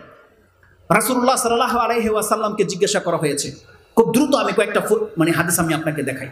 আব্দুল্লাহ ইবনে মাসউদ রাদিয়াল্লাহু তাআলা তিনি বলছেন, জিজ্ঞাসা করা হয়েছে ইয়া রাসূলুল্লাহ আইয়ুল আমালি আফদাল, ভাষাগুলো শুনেন, সব থেকে ভালো কাজ কোনটা? রাসূল সাল্লাল্লাহু আলাইহি ওয়াসাল্লাম বলছেন আসসালাতু লিওয়াক্তিহা, নামাজের সময় হয়ে গেলে নামাজ পড়াটাই হচ্ছে সব থেকে ভালো কাজ। তারপরে জিজ্ঞাসা করা হয়েছে সুম্মা আই, ইয়া রাসূলুল্লাহ তারপরের মান কোনটা? তারপরে রাসূল সাল্লাল্লাহু আলাইহি ওয়াসাল্লাম বলছেন বিররুল ওয়ালিদাইন, তারপরের স্টেপে হচ্ছে বাপ মার সাথে ভালো আচরণ করা। কিন্তু আমাদের সমাজের এমনও ব্যক্তিরা আছে যে মার খুব ভক্ত, সে মাজারও ভক্ত, মারও খুব ভক্ত, মা মা যেখানে যায় সব মা, মা তাকে এটা করে ফেলেছে, দোকানের নাম মায়ের দোয়া, গাড়ির নাম মা এন্টারপ্রাইজ, মায়ের দান, সব মা। আবার এ মা কেউ মাঝে মাঝে আবার জুতা দোবারি দেয়। কিন্তু সমাজে ওই এত বড় পাপী, কিছু হলে দোকান দেয় মায়ের দোয়া, দোকান দেয় বা কিছু একটা করে মায়ের দয়া, সব কিছু ওর মা, মা নাকি ওর জান্নাত। কিন্তু এটা আপনার মুসলিম হওয়ার পরের স্টেপ, আপনি জেনে নেন। ইসলাম টিকে থাকবে আপনার সালাতের উপরে। কোনো ব্যক্তি যদি বেনামাজি হয় আর সে যদি তার মার পা ধরে সারা জীবন ঝুলে বসে থাকে, ও নাজাত পাবে না, জেনে নেন। কারণ এটা হচ্ছে ইসলামের দ্বিতীয় রুকন বলা হয়েছে সালাতকে। লা ইলাহা ইল্লাল্লাহ বলার পরেই আপনার উপরে ফরজ দায়িত্ব হচ্ছে নামাজ। মায়ের খেদমতকে কিন্তু আল্লাহ দ্বিতীয় স্টেপ বলেনি। জানেন তো ইসলামের স্তম্ভ কয়টা? 5টা। 2 নাম্বারটা কি? 2 নাম্বারটাই হচ্ছে নামাজ। আল্লাহ যদি এটাকে গুরুত্ব না দিত তাহলে 2 নম্বরেই আল্লাহ মা বাপ মার খেদমতকে বসিয়ে দিত, কিন্তু আল্লাহ কিন্তু এটা করেনি। আল্লাহ বলেছেন ইসলামের রুকন হচ্ছে 5টা, তার প্রথমটা হচ্ছে লা ইলাহা ইল্লাল্লাহ বলা, তারপরেরটাই হবে আকিমিস সালাহ, তুমি সালাত কায়েম করো। 2 নম্বরই হলো নামাজ, ইসলামের পিলার বলা হয়েছে। আরেক বর্ণনায় এই হাদিসটা আপনি পেয়ে যাবেন, ইমাম মুসলিম 150-এ উল্লেখ করেছে। আর এই যে সব থেকে উত্তম ইবাদত, এটা 153 নম্বরে পেয়ে যাবেন। 154 নম্বর হাদিসটা দেখেন। আর বুখারীতে আপনি এটা 26-27 নম্বরে পেয়ে যাবেন। এটা ইমানের অধ্যায়ে হাদিসগুলো রয়েছে। মুসলিমের 154 নম্বর হাদিসটা খুলেন, তাতে দেখবেন আব্দুল্লাহ ইবনে মাসউদ জিজ্ঞেস করতেছেন ইয়া রাসূলুল্লাহ আইয়ুল আমালি আকরাবু ইলাল জান্নাহ, ইয়া রাসূলুল্লাহ আপনি বলেন তো দেখি কোন আমলটা আমাকে জান্নাতের সবথেকে বেশি নিকটে করে দিবে? জিজ্ঞাসা, ভাষা দেখছেন, কোন আমলটা আমাকে জান্নাতের একেবারে নিকটে করে দিবে? কোন আমলটা? রাসূল বলছেন as-salatu ala mawaqitiha, রাসূল বলছেন সঠিক সময়ে, নামাজের সময় হয়ে গেলেই নামাজ আদায় করা, এটা তোমাকে জান্নাতের একেবারে নিকটে করে দিবে। এটা 154 নম্বরে রয়েছে। 155 নম্বর হাদিসের ভাষা কি? আইয়ুল আমালি আহাব্বু ইলাল্লাহ, ইয়া রাসূল আপনি বলেন তো দেখি আল্লাহর কাছে সবথেকে প্রিয় আমল কি? সেখানেও রাসূল সাল্লাল্লাহু আলাইহি ওয়াসাল্লাম বলছেন as-salatu fi waqtiha, নামাজের সময় হয়ে গেলে নামাজ পড়াটাই হচ্ছে আল্লাহর কাছে সবথেকে পছন্দনীয় ইবাদত। আর এই শব্দটা আবু দাউদ এবং তিরমিজিতে কিভাবে এসেছে? আবু দাউদে 426 নম্বরে এবং ইমাম তিরমিজি 170 নম্বরে ইমানে সালাতের অধ্যায়ে আপনি হাদিস পেয়ে যাবেন। তাতে আছে as-salatu fi awwali waqtiha, as-salatu li awwali waqtiha, এক জায়গায় ফি আরেক জায়গায় লি, 2 শব্দে এসেছে। আবু দাউদের ভাষায় ফি রয়েছে, তিরমিজির ভাষায় লি রয়েছে। as-salatu li awwali waqtiha, নামাজ হয়ে গেলে প্রথম ওয়াক্তে নামাজ পড়ে যাওয়াটাই হচ্ছে আল্লাহর কাছে সব থেকে প্রিয় আমল, এটাই হচ্ছে সব থেকে বেশি জান্নাতে করে দেবে, এটাই হচ্ছে সব থেকে উত্তম আমল। এগুলো প্রত্যেকটা বর্ণনা হাদিসের কিতাবে রয়েছে, কিন্তু আমাদের চরিত্রের সাথে মিল কেন নাই? নামাজ সম্পর্কে যত কথা আমি বলি না কেন আপনি জেনে নেন, এই যে রমজান মাস আসতেছে, এই জন্য নামাজের কথাটা অত্যন্ত গুরুত্বপূর্ণ ছিল। যে কথাটা আমি আপনাকে বলে দিই, আপনি কষ্ট করে সারাদিন সিয়াম পালন করবেন, কিন্তু বেনামাজি জেনে নেন আপনি সারাদিন শুধু কষ্টই পাবেন, সন্ধ্যার পরে আপনার একটাও নেকি লেখা হবে না। কারণ বেনামাজির সিয়াম তো দূরের কথা, কোনো ইবাদত কবুল হয় না, কোনো ইবাদত কবুল হবে না। এটা তো দুনিয়াতেও হয় না। আপনাদের মন খারাপ মনে হচ্ছে কেন? মন খারাপ না, আপনার নামাজবিহীন আপনার ইবাদত কবুল হবে না, আপনার মন খারাপ হওয়ার কথা না? বলে কি আমার তো মন খারাপ হবে, এত ইবাদত করি, আমার নামাজ না পড়লে যদি সব নষ্ট হয়ে যায়, আপনার মন খারাপ হওয়ার কথা না? যদি মন খারাপ হয় তাহলে আপনি নামাজ পড়েন। এটা তো দুনিয়া। আপনি হয়তো আমার কথাগুলোকে তুচ্ছ তাচ্ছিল্য করে ফেলে দিবেন, কিন্তু কিয়ামতের রেজাল্ট কি? কিয়ামতের মাঠে কি হবে? আমি যে আপনাকে বললাম নামাজ না পড়লে তার ইবাদত যে কবুল হয় না, আরে আমি যদি দলিল না দিয়ে যাই আপনি আমাকে থেকে যেতে দিয়েন না, কারণ অনেক বড় কথা বলেছি, কিন্তু এটা অনেক দামি কথা, অনেক পাওয়ারফুল কথা। তার মানে কি? আমি চ্যালেঞ্জ করে বলতেছি এখানে লা ইলাহা ইল্লাল্লাহ আপনাকে বাঁচাতে পারবে না যদি আপনি বেনামাজি হন। আপনার যদি নামাজ না থাকে আজকে 5 ওয়াক্ত, আপনি আজকে সারাদিন কি ভালো কাজ করেছেন আল্লাহর কাছে তার সামান্যতম কোনো মূল্য নেই, সামান্য কোনো মূল্য নেই। আপনি হাদিস নেবেন, নিয়ে নেন। এই হাদিসটা আবু হুরায়রা রাদিয়াল্লাহু তাআলা তিনি বলতেছেন যে কালা রাসূলুল্লাহ সাল্লাল্লাহু আলাইহি ওয়াসাল্লাম, বা তিনি বলছেন সামিতু রাসূল সাল্লাল্লাহু আলাইহি ওয়াসাল্লাম ইয়াকুল, রাসূলুল্লাহ সাল্লাল্লাহু আলাইহি ওয়াসাল্লাম বলছেন ইন্না আউওয়ালা মা ইউহাসাবু বিহিল আবদু ইয়াউমাল কিয়ামা আস-সালাহ। এই হাদিসটা ইমাম তিরমিজি কোট করেছে, ইমাম নাসাই কোট করেছে, ইমাম ইবনে মাজাহ কোট করেছে, আবু দাউদে রয়েছে। যেই হাদিসটা আমি আপনার কাছে কোট করব সেম শব্দে তিরমিজিতে আছে এবং সেম শব্দে ইমাম নাসাই তার কিতাবুস সালাতে উল্লেখ করেছে। ইমাম তিরমিজি তার কিতাবুল সালাতের অধ্যায় 2 নম্বর অধ্যায় এনেছেন, হাদিস হচ্ছে 413, এবং ইমাম নাসাই তার কিতাবুল 5 নম্বর অধ্যায় সালাতের অধ্যায় এনেছেন, তার হাদিস নাম্বার হচ্ছে 465 এবং 466 এবং 467। এই প্রত্যেকটা হাদিসের মধ্যে এই কথাটাই আছে। কি আছে? রাসূল সাল্লাল্লাহু বলছেন ইন্না আউওয়ালা মা ইউহাসাবু বিহিল আবদু ইয়াউমাল কিয়ামাতি মিন আমালিহি সালাতুহু। কিয়ামতের মাঠে একজন বান্দার কাছ থেকে সর্বপ্রথম তার আমলের যে হিসাব নেওয়া হবে, রাসূল বলছেন সেই হিসাবটা হবে তার নামাজের। আউওয়ালা মা ইউহাসাবু, প্রথম তার হিসাব নেওয়া হবে নামাজের। রাসূলুল্লাহ বলছেন ইজা সালুহাত, যদি কোনো ব্যক্তি তার নামাজকে সংরক্ষণ হেফাজত করে রাখে, ফাকাদ আফলাহা ওয়া আনজাহ, সেই ব্যক্তি ফালাহ পেয়ে যাবে, সেই ব্যক্তি নাজাত পেয়ে যাবে, সেই ব্যক্তি নাজাত পেয়ে যাবে। ওয়ামান ফাসাদাত, আর যেই ব্যক্তি তার নামাজকে ধ্বংস করেছে, ফাকাদে খাবা ওয়া খাসিরা, সেই ব্যক্তি ধ্বংস হবে এবং নিজেকে সে লাঞ্ছিত করে ছেড়ে দিল। এটা ইমাম তিরমিজি এবং ইমাম নাসাই তাদের উভয়ে এই একই শব্দে উল্লেখ করে দিয়েছে যে যেই ব্যক্তি নামাজকে ধ্বংস করে দিয়েছে, কিয়ামতের মাঠে ওর কি ইবাদত, আগে কি করেছে, এটা জিজ্ঞাসাই করা হবে না। এটা যেমন পরকালের ব্যাপার, দুনিয়া তো আপনি যদি কোরআনের আয়াত এবং হাদিসকে লক্ষ্য করেন আপনি দেখতে পাবেন আল্লাহ সুবহানাহু ওয়া তাআলা সর্বপ্রথম ঈমানের কথা বলেছে, তারপরেই আল্লাহ সুবহানাহু ওয়া তাআলা সালাতের কথা বলেছে।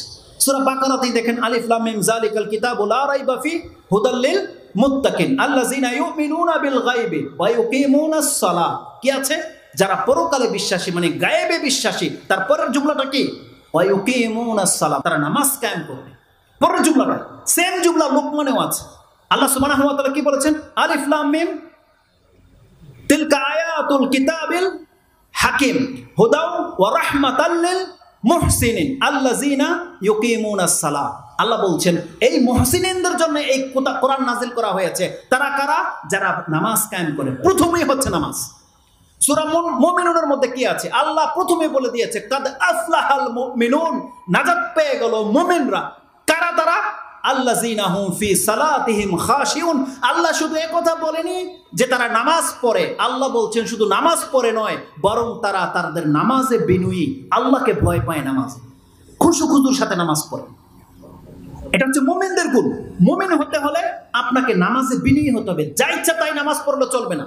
এই সূরার মধ্যে 9 নম্বর আয়াতে আল্লাহ কি বলতেছেন? ওয়াল্লাযিনা হুম আলা সালাওয়াতিহিম ইউহাফিজুন। তারা এমন মুমিন যারা তাদের প্রত্যেকটা নামাজকে হেফাজত করে। শুধু পরে আল্লাহ কথা বলেনি, বলছে তারা তাদের নামাজকে হেফাজত করে। হেফাজত আপনাকে শুধু খামখেলে নামাজ পড়ে মুরগির ঠোকরের মতো পড়ে দিলে হবে না, বরং আপনাকে নামাজ পড়তে হবে নামাজের মতো করে নামাজ, তাইলে আপনি নাজাত পাবেন, না নামাজ নাজাত পাবেন না। যারা তাদের নামাজের হেফাজত করে, আল্লাহ বলছেন উলাইকা হুমুল ওয়ারিসুন, এদেরকে আমি ওয়ারিস করে দেব। কিসের ওয়ারিস? জান্নাতের ওয়ারিস, জান্নাতুল ফেরদাউস। আল্লাহ বলছেন উলাইকা হুমুল ওয়ারিসুন আল্লাযিনা ইয়ারিসুনাল ফিরদাউসা হুম ফিহা খালিদুন। এমন নামাজি ব্যক্তিদের জন্য জান্নাতুল ফেরদাউস প্রস্তুত করে রাখা হয়েছে, সেখানে তারা চিরকাল থাকবে। এটা আল্লাহ বলেছে। যারা নামাজ পড়ে না, আপনি জেনে নেন আল্লাহ আপনাকে কোরআনে তেমন কিছু বলেই নেই। আপনি ভাববেন না তাহলে বেনামাজি সম্পর্কে তো আল্লাহ কোরআনে তেমন কিছু বলে নাই। আপনাকে বেনামাজি সম্পর্কে কিছু বলে নাই, কিন্তু আল্লাহ কি বলেছে আপনি সেটা শুনেন। আমাদের সমাজে একটা কথা আছে, জিকে মেরে কাকে শিখায়? বউকে শিখায়। বলছে জিকে মেরে বউকে শিখায়।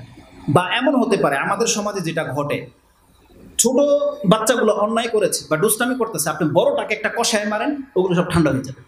দেখেছেন এরকম দৃশ্য? সবচেয়ে বড় ছেলে যেটা দুষ্টামি করতেছে, ওকে একটা থাপ্পড় দেন, ছোটগুলি সব ঠান্ডা, একেবারে চুপ, ও লড়বে না, কথা বলবে না। তার মানে ছোটগুলোকে মারার দরকার নাই, ও বুঝে এখন যে আমাদেরকে সাইজ করে ফেলবে। বুঝতে পারেন? আল্লাহ সুবহানাহু ওয়া তাআলা এই নীতিটা অবলম্বন করেছে।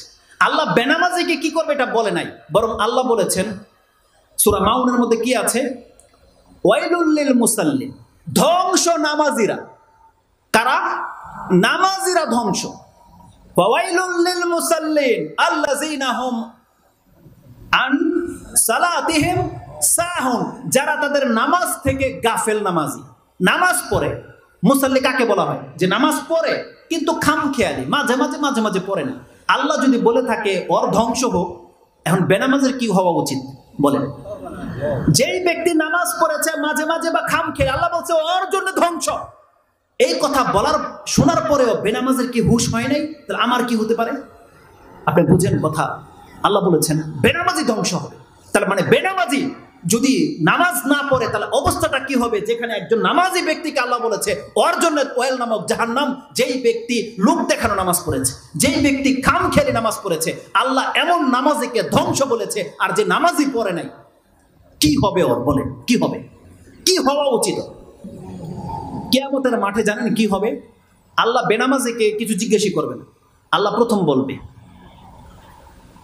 হাসরের মাঠে যে দৃশ্যটা সুবহানাল্লাহ, এটা আপনি বুখারী এবং মুসলিমে পেয়ে যাবেন। বুখারীতে, মুসলিমের 4 জায়গায় আছে। 71 নম্বর পর্বে আছে, 74 নম্বর পর্বে আছে, 80 নম্বর পর্বে আছে, 81 নম্বর পর্বে আছে, 83, 84 নম্বর পর্বে আছে। এতগুলো পর্বের মধ্যে হাদিসটা আছে, যে হাদিসগুলো আপনি পাবেন জিসরে জাহান্নাম, জাহান্নামের পুল, সর্বশেষ জান্নাতীকে, সর্বশেষ জাহান্নামীকে, এই পর্বগুলোর মধ্যে হাদিস আছে, লম্বা লম্বা হাদিস। সেই হাদিসের মধ্যে সেই কথাটা আছে। আল্লাহ সুবহানাহু ওয়া তাআলা প্রথমে আল্লাহর পক্ষ থেকে এলান করে দেবে, মান কানা ইয়াবুদু শাইআন ফালিয়াত্তাবি'। আল্লাহ আসার আগে ফেরেশতারা বলবে এই দুনিয়ায় যে যার ইবাদত করত, যে যার পূজা করত, সে যেন এখন তার সাথে হয়ে যায়। যারা সূর্যের পূজারী ছিল সূর্যের দিকে সরে যাবে, বট গাছের পূজারী বট গাছের দিকে চলে যাবে, যারা খাজার ভক্ত খাজার দিকে চলে যাবে, আগুনের ভক্ত আগুনের দিকে চলে যাবে, মাজারের ভক্ত মাজারের দিকে চলে যাবে। এমনকি কোনো ব্যক্তি যদি কোনো নবীদের ইবাদত করে থাকে নবীদের দিকে সরে যাবে। নবীদের ইবাদত করে কি করে নাই? খ্রিস্টানরা কার ইবাদত করে?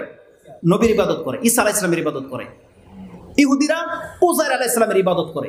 তারাও তাদেরকে দেবতা মাবুদ বানিয়ে ফেলেছে। তারা আল্লাহর দিকে আসবে না, তারা সেই দিকেই যাবে। কিন্তু তাদেরকে কিভাবে আল্লাহ মুক্ত করবে সেটা আল্লাহ সূরা মাইদার 116 থেকে পরে উল্লেখ করে দিয়েছে, সেদিকে আমি যাচ্ছি না। ঈসা আলাইহিস সালামকে বলবে, কি ব্যাপার ঈসা, তোমার ইবাদত করে তারা? তুমি বলেছিলে এদেরকে, ওয়াইযা ক্বালা আল্লাহু ইয়া ঈসা ইবনে মারইয়াম আ আনতা কুলতা লিন-নাসি ইত্তাখিযুনি ওয়া উম্মিয়া ইলাহাইনি মিন দুনিল্লাহ। ঈসা আলাইহিস সালাম সেদিন বলবে, ক্বালা সুবহানাক, আল্লাহ তুমি পবিত্র, আমি তো এই কথা বলি নাই ওদেরকে, আমি এই খ্রিস্টানদেরকে বলি নাই যে আমার ইবাদত করা হোক। আল্লাহ তুমি পবিত্র, আল্লাহ তুমি ভালো করে জানো। যদি এই কথা আমি বলে থাকি, আল্লাহ তুমি তো সব জানো, আল্লাহ আমি তো কথা বলি নাই। আল্লাহ বলবে তুমি সাইডে চলো, তাকে মুক্ত করে দেবে। ঈসা আলাইহিস সালাম তাকে বলে নাই এই কথা। যেই ব্যক্তি শাহজালাল, শাহপরান, আব্দুল কাদের জিলানী, আবু হানিফা যার সম্পর্কে বাড়াবাড়ি করেছে, কিয়ামতের মাঠে আল্লাহ প্রত্যেককে জিজ্ঞেস করবে, কি ব্যাপার তোমরা বলেছিলা? আব্দুল কাদের জিলানীকে আল্লাহ বলবে, তুমি বলেছিলা যে তুমি 12 বছর পরে মুরিদকে জিন্দা করেছো, তুমি সেই ব্যক্তি? আব্দুল কাদের জিলানী যদি এই কথা না বলে থাকে, সে বলবে সুবহানাক, আল্লাহ তুমি পবিত্র, এটা নির্বোধ জাতি, আমি কিন্তু আল্লাহ এই কথা বলিনি। সেদিন কি হবে এদের অবস্থা? আর আমরা বিশ্বাস করি যে আব্দুল কাদের জিলানী কথা বলে নাই, কারণ তিনি কোরআন সুন্নাহর অনুসারী ছিলেন। তিনি কোনোদিন এটা দাবি করতে পারে নাই যে আমি মৃত্যুকে জিন্দা করা ব্যক্তি, সেটা কোনোদিন হতে পারে না। এটা তাদের নামে মিথ্যাচার করা হয়েছে। কোনো মানুষের ক্ষমতা নাই যে মরা ব্যক্তিকে জিন্দা করতে পারে, এটা কোনো মানুষের ক্ষমতা নাই। আরে যদি মুহাম্মদ সাল্লাল্লাহু আলাইহি ওয়াসাল্লাম না পেরে থাকে, তার মানে তার উম্মতের কার ক্ষমতা আছে কথার দাবি করবে? কার ক্ষমতা আছে? এটা মিথ্যা প্রচার করা হয়েছে তার নামে। আপনারা সতর্ক হওয়ার চেষ্টা করেন। আল্লাহ সুবহানাহু ওয়া তাআলা যখন বলবে যে যার ইবাদত করেছো তার সাথে হয়ে যাও, সবাই চলে যাবে। রাসূল বলছেন ওয়ায়াবকা ফিহি মুমিনুনা ওয়াল মুনাফিকুনা, মুনাফিকরা এবং মুমিনরা সেখানে থাকবে। এই মুনাফিকদেরকে সরানোর জন্য আল্লাহ সুবহানাহু ওয়া তাআলা ওয়ায়াতিল্লাহা বিগাইরি সূরাতিন, আল্লাহ ভিন্ন একটা চেহারা নিয়ে আসবে হাসরের মাঠে, এসে বলবে আনা রাব্বুকুম, আমি তোমাদের রব। তখন মুমিন ব্যক্তিরা বলবে নাউযুবিল্লাহি মিনকা হাযা মাকানুনা, এটা আমাদের স্থান, আমরা আপনার প্রতি ঈমান আনি না যতক্ষণ পর্যন্ত আমাদের রবকে দেখে না নেব, আমরা এখান থেকে সরব না। প্রথমে আল্লাহ আসবে ভিন্ন আকৃতি নিয়ে, মুনাফিকরা সেটাকে আল্লাহ ভেবে সরে যাবে। তারপরে যারা মুমিন, পাপীও থাকবে, বেনামাজিও থাকবে, মুমিনরাও থাকবে, তখন আল্লাহ তার পায়ের গোছাকে উন্মুক্ত করে দিয়ে বলবে ওয়ায়ুমা ইউকশাফু আন সাক ওয়া ইউদাউনা ইলা সুজুদি ফালা ইয়াস্তাতিউন। কোরআনে আছে না নাই? আল্লাহ সুবহানাহু ওয়া তাআলা সূরা কালামের মধ্যে এই কথা বলে দিয়েছে যে সেই দিন পায়ের গোছাকে উন্মুক্ত করে দেওয়া হবে। জানেন সেই দিনটা কখন ঘটবে? এই কিয়ামতের মাঠে হবে। আল্লাহর সামনে যখন মুমিনরা সবাই দাবি করবে যে আল্লাহ আমরা তোমার প্রতি ঈমান এনেছিলাম, তখন আল্লাহ সুবহানাহু ওয়া তাআলা তাদেরকে টেস্ট, প্রথম পরীক্ষা, ঈমানের পরীক্ষা কিভাবে করা হবে? সেজদার মাধ্যমে পরীক্ষা করবে। সুবহানাল্লাহ। আল্লাহ তার পায়ের গোছাকে উন্মুক্ত করে দেবে। ওয়ায়ুকশাফু আন সাক ওয়া ইউদাউনা ইলা সুজুদ, তাদেরকে সেই দিন সেজদা করার জন্য ডাকা হবে। জানেন রেজাল্ট কি হবে? এই পৃথিবীতে যেই ব্যক্তি আল্লাহর সেজদা করেছে ইত্তেকাআন ওয়া রিয়াআন, যারা লোক দেখানো ইবাদত করেছে, তারা আল্লাহ সুবহানাহু ওয়া তাআলার কদম মুবারক দেখে নেওয়ার পরে তারা সাথে সাথে সেজদা করতে চাইবে। কিন্তু কি ভেবেছেন করতে পারবে? সুবহানাল্লাহ। রাসূল সাল্লাল্লাহু আলাইহি ওয়াসাল্লাম বলছেন জাআলাল্লাহু যাহরাহু তাবাকাতান ওয়াহিদা, প্রত্যেকটা লোক দেখানো যারা নামাজ পড়েছে, এখানে বেনামাজের কথাই নেই, আসলে বলা হয়েছে যারা লোক দেখানো নামাজ পড়েছে তারা সেই দিন আল্লাহকে সেজদা করতে পারবে না। তাদের পিঠটাকে একটা জাহরাতান তাবাকাতান ওয়াহিদা, একটা সোজা লাঠির মতো করে দেবে। ইজা আরাদা আইয়াসজুদা খাররা আলা কাফা, যখনই চাইবে সেজদা করতে আল্লাহর কদম মোবারক দেখে নেওয়ার পরে তেমনি উপর হয়ে পড়ে যাবে। রাসূল বলছে এটা অবস্থাটা কাদের হবে? যারা নামাজ পড়েছে লোক দেখানো, আর বেনামাজির কথাই নেই। বুঝেন কথা? যারা বেনামাজি, যারা নামাজি পড়েনি, তাদের কোনো অস্তিত্বই রাখা হয় না কোরআন হাদিসে। তাদেরকে কাফেরদের সাথে তুলনা করে দেওয়া হয়েছে। কারণ ঈমান, সালাতকে বলা হয়েছে ঈমান। যেই ব্যক্তি লোক দেখানো নামাজ পড়েছে সেই ব্যক্তি আল্লাহকে সেজদা করতে পারবে না। আর সেই দিন বেনামাজের অবস্থাটা কি হবে? নামাজ ছেড়ে দেওয়াটা যে ঈমান ভঙ্গ হয়ে যাওয়া, আসলে আমি আপনাকে দেখাই। ইমাম বুখারী রাহিমাহুল্লাহ তিনি তার কিতাবুস সালাত, কিতাবুল ঈমান, তার 30 নম্বর পর্বটা উল্লেখ করেছেন এইভাবে, as-সালাতু মিনাল ঈমান, সালাত হচ্ছে ঈমানের অন্তর্ভুক্ত। দলিল কি? তিনি কোরআনের আয়াত উল্লেখ করে দিয়েছে। কারণ আল্লাহ সুবহানাহু ওয়া তাআলা সূরা বাকারার 143 নম্বর আয়াতে বলেছেন মা কানা আল্লাহু লিইউদিয়া ঈমানাকুম, আল্লাহ তোমাদের ঈমানকে ধ্বংস করতে চায় না। এটা নামাজকে বোঝানো হয়েছে। যারা সালাত আদায় করে না তারা যে ঈমান হারা হয়ে মরবে, এই সম্পর্কে আল্লাহ সুবহানাহু ওয়া তাআলা কোরআনে এবং হাদিসে যথেষ্ট কথা রয়েছে। এটা একেবারে চূড়ান্ত একটা শেষ স্টেজে আমি চলে এসেছি, যেটাতে সব থেকে গুরুত্বপূর্ণ কথা আপনার জন্য থাকবে। আজকে যারা আমরা সালাত আদায় করি না, আমরা নিজেদেরকে মুসলমান বলে দাবি করি, আপনি সব থেকে মারাত্মক পয়েন্টে আছেন, জেনে নেন। আপনি অনেক ডেঞ্জার পয়েন্টে আছেন। আমি আমার ইতিহাস সম্পর্কে আপনাকে একটা কথা বলি। আমি মাহমুদ আগে 5 ওয়াক্ত নামাজি ছিলাম না। আমি আগে বুঝতামই না বিষয়টা এমন।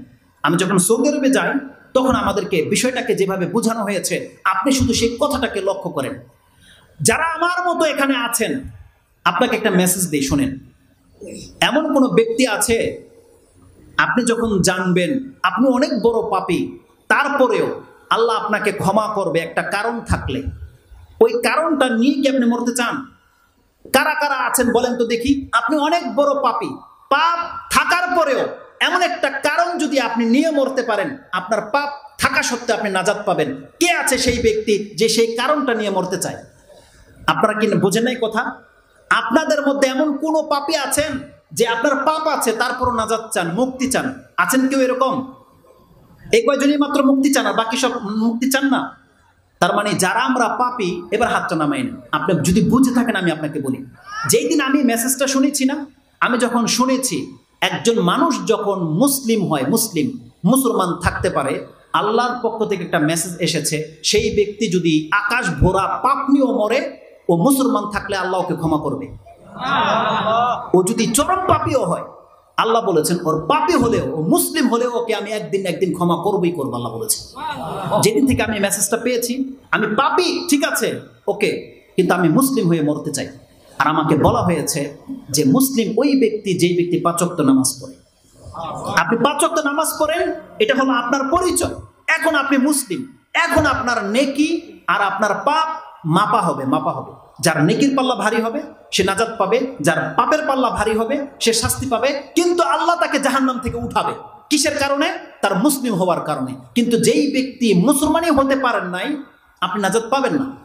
আপনার পাপ হয়তো আমার চেয়ে হালকা, কিন্তু আপনি নাজাত পাবেন না শুধু মুসলমান না হওয়ার কারণে। আর আপনি জেনে নেন, বেনামাজিকে মুসলমান বলা হয় নাই। বেনামাজি যে নামাজ পড়ে না, মুসলমানের কাতারে তার নামই নাই, হাদিসের কিতাবে নাই। কোনো ইমাম, কোনো হুজুর যদি আপনাকে মুসলমান বলে দেয়, বলে দিতে পারে, কিন্তু কোরআন হাদিসে আপনার নাম মুসলমানদের খাতায় লেখা হয়নি। আসুন আমি আপনাকে 2টা হাদিস বলি।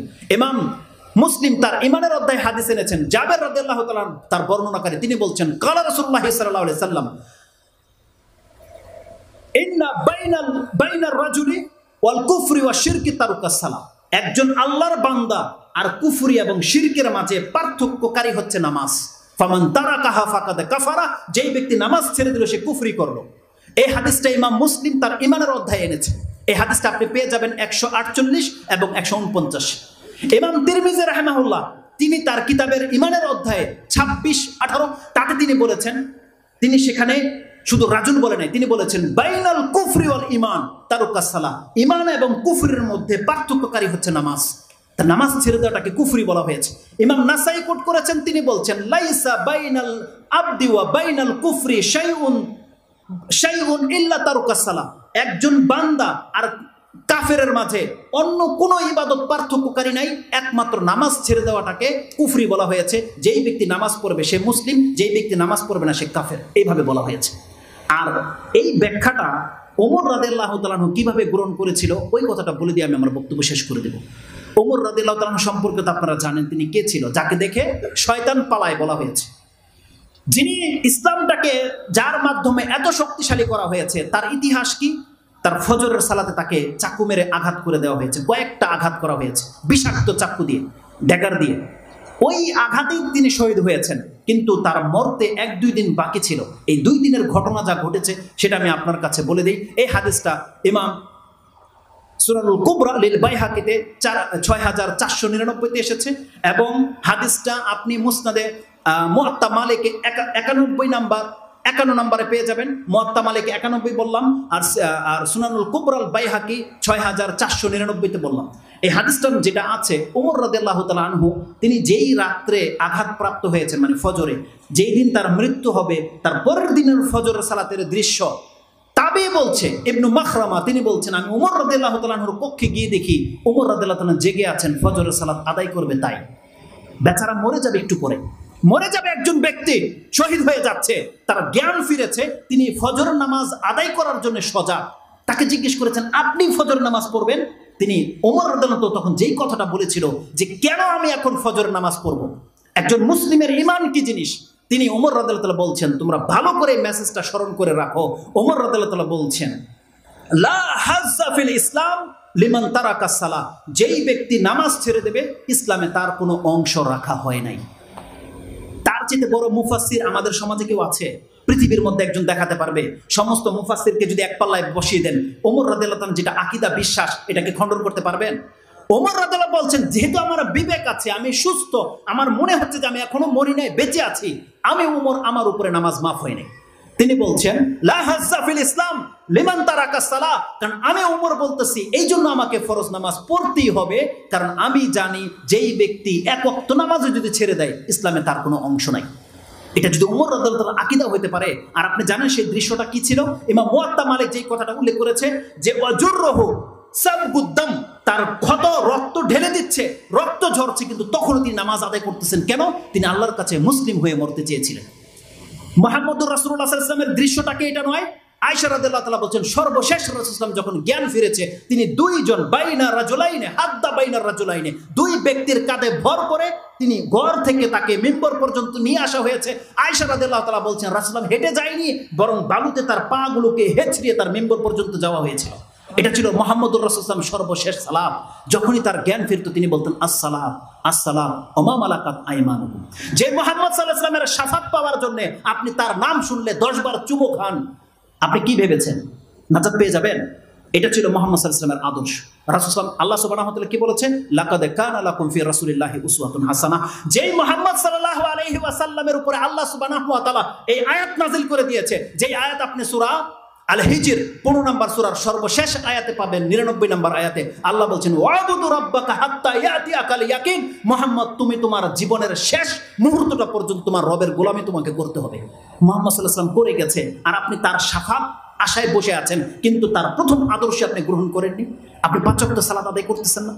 কিয়ামতের মাঠে সর্বপ্রথম আপনার নাজাতের হিসাব নেওয়া হবে নামাজের মাধ্যমে। অতএব যেই ব্যক্তিরা নামাজকে ছেড়ে দিয়েছেন, আপনি এই দুরাশা ছেড়ে দেন। আপনি মরিচিকার মধ্যে আছেন, আপনার কালেমা আপনাকে বাঁচাতে পারবে না, কারণ আপনি আপনার কালামাটাকে অক্ষত রাখেননি, আপনি ধ্বংস করে দিয়েছেন। অতএব এই কালেমাটাকে আপনি অক্ষত রেখে মরার চেষ্টা করেন। আপনি যদি মুসলিম হন, আল্লাহর সাথে আপনার ওয়াদা রয়েছে। আল্লাহ সুবহানাহু ওয়া তাআলা বলছেন, বান্দা তোর যদি আরো বড় বড় পাপও থেকে থাকে, আল্লাহ আপনাকে জাহান্নাম থেকে উঠাবে। একটা যখন জাহান্নাম থেকে উঠাবে বলে দিলাম, একটা মিনিটও লাগবে না, একটা কথা বলে দিই। ওই যে বড় হাদিসটা বলেছিলাম না, বহু মানুষ আছে জাহান্নামে জ্বলে কয়লা হয়ে যাবে।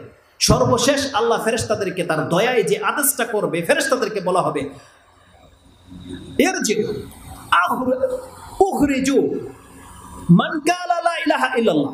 যেই ব্যক্তি বলেছে দুনিয়াতে লা ইলাহা ইল্লাল্লাহ, ফেরেশতাদেরকে বলা হবে তাদেরকে জাহান্নাম থেকে বের করে নিয়ে আসা হোক। ফেরেশতারা আল্লাহর কাছে বলবে, আল্লাহ জ্বলে পুড়ে তো কয়লা হয়ে গেছে, কাইফা ইয়ারিফুনা মান কালা লা ইলাহা ইল্লাল্লাহ, কি করে আমরা চিনতে পারবো যে কারা দুনিয়াতে লা ইলাহা ইল্লাল্লাহ বলেছে? তখন আল্লাহর পক্ষ থেকে একটা নুকতা তাদেরকে জানিয়ে দেওয়া হবে। আল্লাহ বলছে, ইন্নাল্লাহা হাররামা আলান নার আন তাকুলা ইবনে আদম মিন আসারিস সুজুদ। আল্লাহ জাহান্নামের আগুনকে আগে অর্ডার করে দিয়েছে, তুই আমার বান্দার সমস্ত বডি দেহটা জ্বালাই ফেলতে পারবি, কিন্তু তুই আমার বান্দার সেজদার জায়গাটা জ্বালাইতে পারবি না। বলা হয়েছে, বুঝছেন, আসারিস সুজুদ, সেই জায়গাটা শুধু অক্ষত থেকে যাবে। ফেরেশতারা দেখে দেখে চিনতে পারবে, হ্যাঁ এই লোকগুলো হচ্ছে লা ইলাহা ইল্লাল্লাহ বলা লোক। আপনি বুঝতে পারেন? হাদিস বুঝে পড়ার চেষ্টা করেন। এটা ইমাম মুসলিম কোট করেছে, তার কিতাবুল ঈমানের মধ্যে রয়েছে। যার সিজদার জায়গা বাকি থাকবে, প্রমাণ হয়ে যাবে এই লোকটা লা ইলাহা ইল্লাল্লাহ বলা ব্যক্তি লোক। অতএব কেউ যদি বলে থাকে যে আমি লা ইলাহা ইল্লাল্লাহ ব্যক্তি, আপনাকে নামাজ পড়তে হবে, বিকল্প কোনো অপশন রাখা হয়নি। এই জন্যই বলা হয় নামাজের কোনো বিকল্প নাই। আপনি জানেন যেসব মা বোনরা তাদের মেন্স অবস্থায় 7 দিন যে নামাজ নষ্ট করে, তাদের যার কাজা নাই, এটা জানেন?